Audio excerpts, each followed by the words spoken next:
Hello बच्चों, जय श्री कृष्णा, जय हिंद। बालाजी कोचिंग क्लासेज में आपका हार्दिक स्वागत है।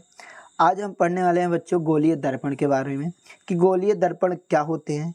इससे संबंधित कुछ परिभाषाएं भी पढ़ेंगे और ये कितने प्रकार के होते हैं इसके बारे में भी हम पढ़ेंगे बच्चों। तो सबसे पहले आपका फर्स्ट हेडिंग है कि गोलीय दर्पण होता क्या है, तो इसके बारे में हम पढ़ लेते हैं कि गोलीय दर्पण क्या होता है। देखिए सबसे पहले ये देखिए आपका गोलीय दर्पण है। तो गोलीय दर्पण क्या होता है? ये गोलीय दर्पण एक कांच का एक ऐसा टुकड़ा होता है, जैसे कांच का एक खोखला गोला है, तो इसके एक भाग को हम क्या कर दें, काट दें। क्या कर दें बच्चों? काट देते हैं। मान लेते हैं इधर से हमने इसको पूरा काट के निकाल दिया, ठीक है। अब ये एक क्या मिल गया, गोल मतलब एक कांच का गोला था जिसके एक पृष्ठ को हमने काट लिया और इसके दो पृष्ठ होते हैं। एक इधर वाला पृष्ठ हो गया, देखिए ध्यान से, एक इधर वाला पृष्ठ हो गया, दूसरा इधर वाला पृष्ठ। अब इसके चाहे एक पृष्ठ को कलई कर दिया जाए, इस पृष्ठ को, और एक पृष्ठ को कैसा रखें, परावर्तक रखें। कैसा रखें बच्चों? परावर्तक रखें। कैसा रखें? परावर्तक रखें। तो इसको हम क्या कहते हैं? दर्पण, गोलीय दर्पण कहते हैं। मतलब गोले से काटा गया दर्पण क्या कहलाता है? गोलीय दर्पण कहलाता है। तो इस प्रकार आप बता सकते हैं। अब देखिए गोलीय दर्पण दो प्रकार के होते हैं। पहला प्रकार है अवतल, दूसरा है उत्तल। तो अवतल दर्पण क्या होता है? जिसका ऐसा गोलीय दर्पण जिसका परावर्तक पृष्ठ अंदर की ओर, देखो ये परावर्तक पृष्ठ कैसे है, अंदर की ओर है, अर्थात गोले के केंद्र की ओर वक्रित हो। ये देखो वक्रित केंद्र, जो कलई किया गया भाग है, ये पेंट किया गया भाग है, उसे क्या, ये कलई किया गया भाग है, कलई, ठीक है। कलई किया हुआ है भाग किधर हो? बाहर की तरफ हो, यानी उभरे हुए भाग पर हो, तो उसे क्या कहते हैं हम? अवतल दर्पण। उत्तल दर्पण किसे कहते हैं? ऐसा दर्पण जिसका परावर्तक पृष्ठ उभरे हुए भाग पर हो और दबे हुआ भाग कैसा हो, कलई किया गया हो, तो उसे हम बोलते हैं उत्तल दर्पण। बच्चों तो आपने समझा उत्तल दर्पण और अवतल दर्पण क्या होता है, कि जिसके उभरे हुए भाग पर कलई और परावर्तक पृष्ठ जो दबे हुए भाग से हो, उसे हम अवतल दर्पण कहते हैं। और अवतल दर्पण का चित्र इस प्रकार होता है। उत्तल दर्पण किसे कहते हैं? जिसके दबे हुए भाग पर कलई और उभरे हुए भाग पर क्या किया गया हो, कलई किया गया, पेंट किया गया हो, उसे हम क्या कहते हैं? उत्तल दर्पण कहते हैं। तो इस प्रकार आपकी ये परिभाषा क्लियर होती है। तो आइए उत्तल दर्पण से संबंधित कुछ परिभाषाएं हम पढ़ लेते हैं, या कुछ संबंधित शब्द जो हैं इसके पढ़ लेते हैं। सबसे पहला शब्द है आपका ध्रुव। मतलब ध्रुव क्या होता है, सबसे पहले इसके बारे में पढ़ते हैं।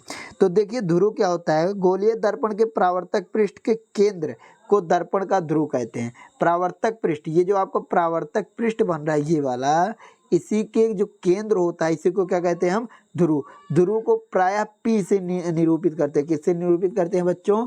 पी से निरूपित करते हैं। तो आप इस प्रकार जान सकते हैं। तो ये क्लियर हो गया आपका। दूसरा होता है मुख्य अक्ष। दर्पण के ध्रुव तथा वक्रता त्रिज्या से गुजरने वाली सीधी रेखा को क्या कहते हैं? मुख्य अक्ष कहते हैं। वक्रता त्रिज्या क्या होता है? दर्पण जिस खोखले गोले से काटा जाता है, उस गोले की त्रिज्या को वक्रता त्रिज्या कहते हैं। एक परिभाषा और आपका बनता है वक्रता केंद्र। क्या बनता है? वक्रता केंद्र। बच्चों क्या होता है वक्रता केंद्र? क्या होता है? गोलीय दर्पण जिस खोखले गोले से काटा गया होता है, उस गोले के केंद्र को ही हम क्या कहते हैं? वक्रता केंद्र कहते हैं। इसे सी से प्रदर्शित करते हैं। तो यहाँ पे देखिए वक्रता केंद्र की परिभाषा थी। और वक्रता त्रिज्या भी आपने पढ़ा। वक्रता त्रिज्या क्या होता है? क्या नाम है? गोलीय दर्पण है जिस खोखले गोले से काटा जाता है, उसकी त्रिज्या को ही क्या कहते हैं? हम वक्रता त्रिज्या, इसे आर से प्रदर्शित करते हैं।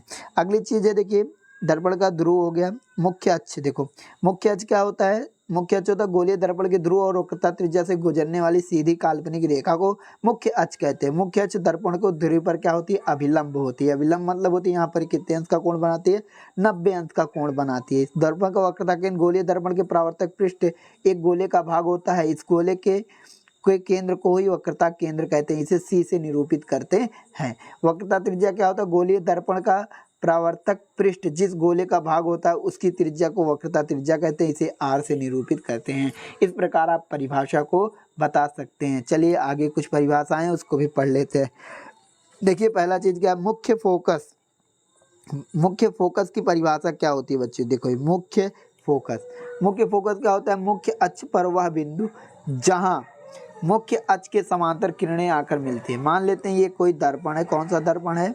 ये आपका अवतल दर्पण है। तो इसमें मुख्य अक्ष के समांतर किरणें जाकर जिस बिंदु पर मिलती है, परावर्तित होने के बाद जिस बिंदु पर मिलती है, उसे क्या कहते हैं? मुख्य फोकस कहते हैं। या कह रहा है, या देखो एक चीज और कह रहा है, या मिलती हुई प्रतीत होती है। मान लेते ऐसे गया फिर ऐसे चला गया, लेकिन जब मान लेते हैं मुख्य अक्ष के समांतर किरणें गई, ये ऐसे चला गया, लेकिन ये कहाँ से मुख्य अक्ष के किसी बिंदु से आती हुई क्या होती है, प्रतीत होती है। तो इसे भी क्या कहते हैं हम, आती हुई गोलीय दर्पण के ध्रुव आती हुई प्रतीत होती है, तो उसे क्या कहते हैं, मुख्य फोकस कहते हैं। तो गोलीय दर्पण के ध्रुव तथा मुख्य फोकस के बीच की दूरी को हम फोकस दूरी कहते हैं। ध्रुव, ये ध्रुव है और इसके बीच की दूरी को क्या कहते हैं हम, फोकस दूरी। इसे F से निरूपित किया जाता है।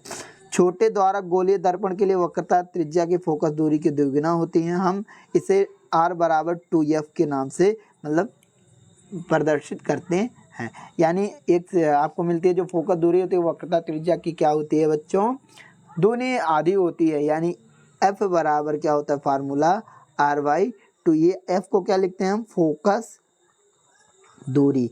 यानी जो फोकस दूरी होती है किसकी, वक्रता R क्या है, वक्रता त्रिज्या की आधी होती है, वक्रता त्रिज्या बटे 2। तो ये फार्मूला आप याद रखिएगा कि फोकस दूरी वक्रता त्रिज्या की आधी होती है। तो बच्चों उम्मीद है आप लोग समझ गए होंगे। अगर आपको समझ में आया हो तो वीडियो को लाइक और सब्सक्राइब करके शेयर कर दीजिए। Thank you for watching. Thank you बच्चों।